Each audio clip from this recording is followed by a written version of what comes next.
Hello everyone, welcome to Analysis and Design of Algorithms. In today's video lecture, we'll be discussing about mathematical analysis of non-recursive algorithms. Previous lecture we have seen or we have discussed about all the different asymptotic notations. In today's class, it is going to be about analysis of non-recursive algorithms. So this is a general framework or guidelines you can say which have been given to analyze an algorithm, a non-recursive algorithm mathematically. So as you can see, there are 5 steps. The first step says that first identify the parameters to be considered for analysis. So there must be different parameters that you need to consider. One of them is size of the input. Generally the parameter that is considered for analysis is the size of the input, that is n. Second step, very important, identify the basic operation in the algorithm. As we have already discussed in the previous video lectures that identifying the basic operation is very important to calculate the time complexity. Third step, check whether the basic operation execution depends only on the size of the input. If it depends on some other conditions, then we have to obtain worst case, best case and average case separately. Next, obtain the total number of times the basic operation is executed. And the last step, simplify using standard formulae and obtain the order of growth. So there is a certain formula which is given to calculate the time complexity and to obtain the order of growth. So following all these guidelines or steps, we will understand how to analyze a non-recursive algorithm mathematically. I have an example over here. An example is find the largest of n elements. Given an array of elements, we need to find the largest present in that list of elements. So this is an algorithm. I've called it as max element. I've passed array and the size n, then assigned a of 0 to max value, and using a for loop I've traversed through the entire list to find out which is the maximum or the biggest element present in that array. So I need to find out what is the basic operation over here. So this is the loop, for loop. So I'll consider that this is going to be the basic operation. This comparison, what is happening if a of I is greater than max value. So this is going to be my basic operation. So I've just written it down over here. For I tends from 0 to n minus 1, do this particular comparison. So using mathematical analysis, how do I do it? Say f of n is equal to summation of I equals to 1 to n minus 1. Here I equals to 1 is the lower bound, n minus 1 is the upper bound. This 1 refers to the number of basic operations. How many basic operations do I have? One basic operation. Alright. So in the previous lectures we have seen frequency count method where we used to add the time that is allotted to every algorithm step. So that is why it is summation. Alright. Lower bound is 1. Upper bound is n minus 1. This 1 refers to the number of basic operations. Now the standard formula which is given here to calculate the time complexity is upper bound minus lower bound plus 1.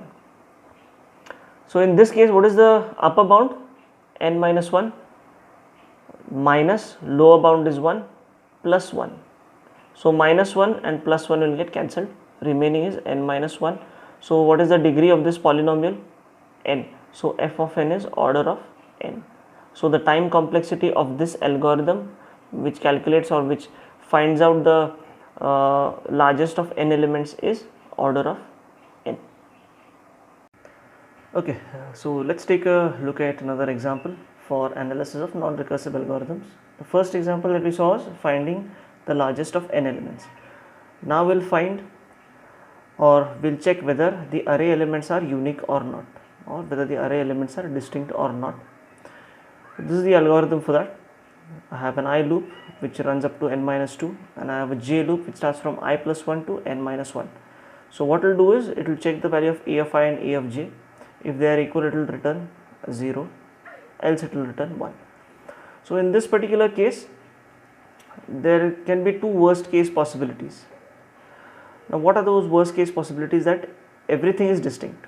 You have provided an array or an input as an array where every element is distinct and you are running this algorithm. Or if there are 100 elements in an array, n minus 2 and n minus 1, which means the last two elements are equal. So these two are the possibilities for a worst case scenario for this algorithm. Alright, now let's compute the time complexity for this algorithm. Let's take C of n is equal to summation of, this is for the I loop and this is for the j loop, and this one is for our one basic operation. So here this comparison, what happens inside these two I and j loops, this will be your basic operation. Right. So summation of I tends from 0 to n minus 1, summation of j starts from I plus 1 goes up to n minus 1, and this one represents our basic operation. So what is the formula? Upper bound minus lower bound plus 1. What is the upper bound for this? N minus 1 minus, so it is, I will just write it here, upper bound minus lower bound plus 1. So upper bound for this is n minus 1 minus I plus 1 plus 1. So when we solve this, this is what we will get, n minus 1 minus I. Right. So how do we solve this now? I value goes from 0 to n minus 1. So replace this I with 0, 1, 2, 3 up to n minus 2. So when we replace the value of I by 0, 1, 2, 3 up to n minus 2, what do we get? N minus 1 plus n minus 2 plus n minus 3, 3, 2 and 1. In this equation what you have, replace the value of I by 0, 1, 2, 3, because I goes from 0 to n minus 2. So this equation, when you solve, it is n minus 1 into n divided by 2. N minus 1 plus n minus 2 up to 3 to 1. This is what you will get. So n square minus n divided by 2. What is the highest degree over here is n square. So this is approximately equal to n square. So f of n, we can say big O of n square, since we have seen those two worst case possibilities. So I have written big O of n square.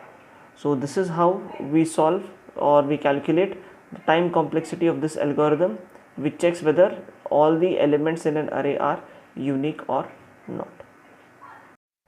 Next we will be discussing about mathematical analysis of recursive algorithms. So as we have seen the analysis of non-recursive algorithms, similarly for recursive algorithms we have a certain framework or certain guidelines or certain steps to be followed to find the time complexity. So the first step is identify the parameters based on the size of the input. Alright. Then next one, identify the basic operation in the algorithm. Very important step is to identify the basic operation. Next we have to obtain the number of times this basic operation is executed on different inputs. Like if the n value goes on increasing, then how many times this basic operation gets executed. Next, obtain a recurrence relation with appropriate initial condition. So for recursive algorithms, we need to obtain something called as a recurrence relation. And after obtaining the recurrence relation, we need to solve and obtain the order of growth. So these are the steps that we need to follow for analyzing recursive algorithms. We'll take an example here. The example is for finding the factorial of a number. So this is the algorithm which is written, and here is the recursive call, f of n minus 1 into n. So this is a recursive call for this function which finds out the factorial of a number. So the first step is the size of the input. Here the size of the input is the number itself. So we'll consider the size of the input as n.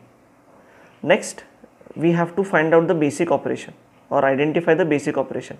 The basic operation here is multiplication, f of n minus 1 into n. So this is the basic operation.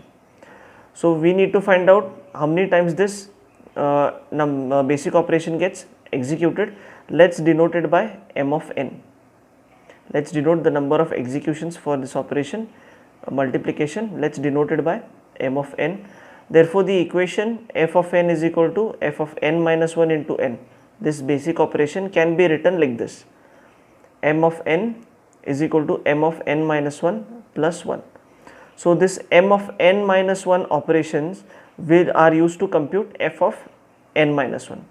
So to compute f of n minus 1, we require m of n minus 1 operations. This plus 1 is for multiplying f of n minus 1 by n. So this plus 1, this additional 1 unit of time is for this multiplication of these two things, and this is for n greater than 0. If the value of n is greater than 0, then this will be the recurrence relation, or this will be the equation that we will get. M of n minus 1 is to compute this, and this plus 1 is for multiplying n by f of n minus 1. Next, we have to obtain the recurrence relation. So it is obtained as follows.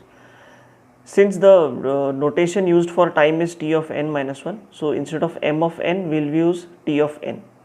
So is equal to, if n is equal to 0, we return 1 according to the algorithm what we have seen. Otherwise, t of n minus 1 plus 1.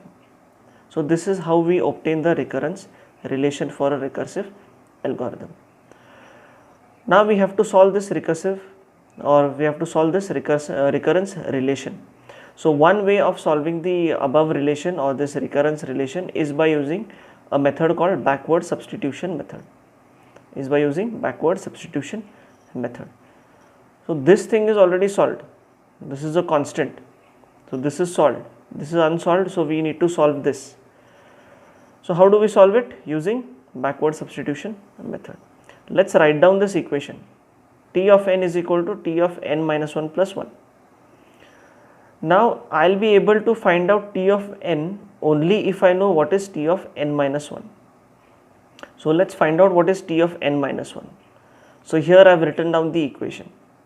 So what I will do is I am going to substitute this n by n minus 1. I am going to substitute this n by n minus 1 in this equation. So when I substitute n by n minus 1 in this equation everywhere, it will be t of n minus 1 is equal to, this n will be replaced by n minus 1. So it will be n minus 1 minus 1 plus 1. So t of n minus 1 will be t of n minus 2 plus 1. Now I have the value of t of n minus 1. So substitute this value of t of n minus 1 into this equation here. So what is the value of n minus 1? T of n minus 2 plus 1.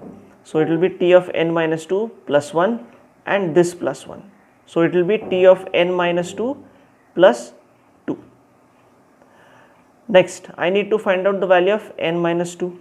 So similarly, by substituting n by n minus 2, I will be obtaining the answer t of n minus 3 plus 1.